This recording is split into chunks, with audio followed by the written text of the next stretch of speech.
بسم اللہ الرحمن الرحیم۔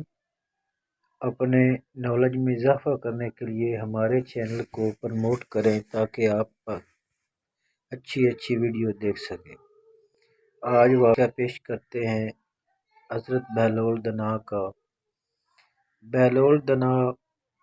بہلول مجنوں ایک مشہور شخصیت ہیں جو عباسی دور میں بغداد کے خلیفہ ہارون الرشید کے زمانے میں مشہور ہوئے۔ وہ اپنی حکمت اور دانش مندی کے لیے جانے جاتے تھے، حالانکہ لوگ انہیں بظاہر مجنون سمجھتے تھے۔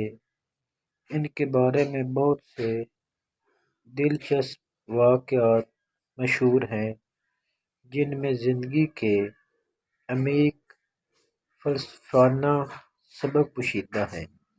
ایک مشہور واقعہ یہ ہے کہ بہلول دنا اور قبرستان والا واقعہ بہت مشہور ہے۔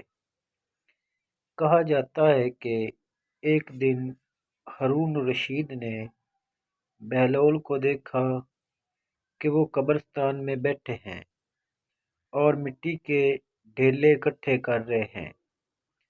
خلیفہ نے پوچھا، اے بہلول، تم یہاں کیا کر رہے ہو؟ بہلول نے جواب دیا، اے خلیفہ، میں یہاں ان لوگوں کے ساتھ ہوں جو کسی پر ظلم نہیں کرتے اور نہ ہی کسی سے شکایت کرتے ہیں۔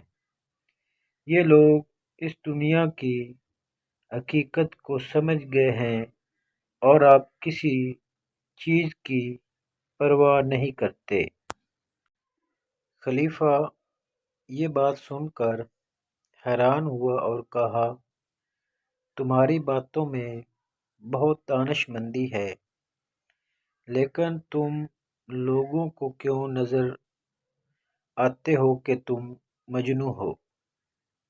بہلول نے مسکرا کر کہا، اے خلیفہ، دنیا والے مجھے مجنوں سمجھتے ہیں کیونکہ میں ان کی حقیقت کو بیان کرتا ہوں، اور حقیقت کو سننا اکثر لوگ پسند نہیں کرتے۔ یہ واقعہ بہلول کی عمیق حکمت کو ظاہر کرتا ہے کہ وہ دنیا کی فانی حقیقت کو سمجھ چکے تھے اور لوگوں کو اس کی یاد دہانی کروانے کی کوشش کرتے تھے۔ ان کا مقصد دنیا کی عارضی چیزوں سے آزاد ہو کر حقیقت کی طرف راغب کرنا تھا۔ امید ہے کہ سامعین کو پسند آیا ہوگا۔ ہمارے چینل کو پروموٹ کریں اور دعاؤں میں یاد رکھیں۔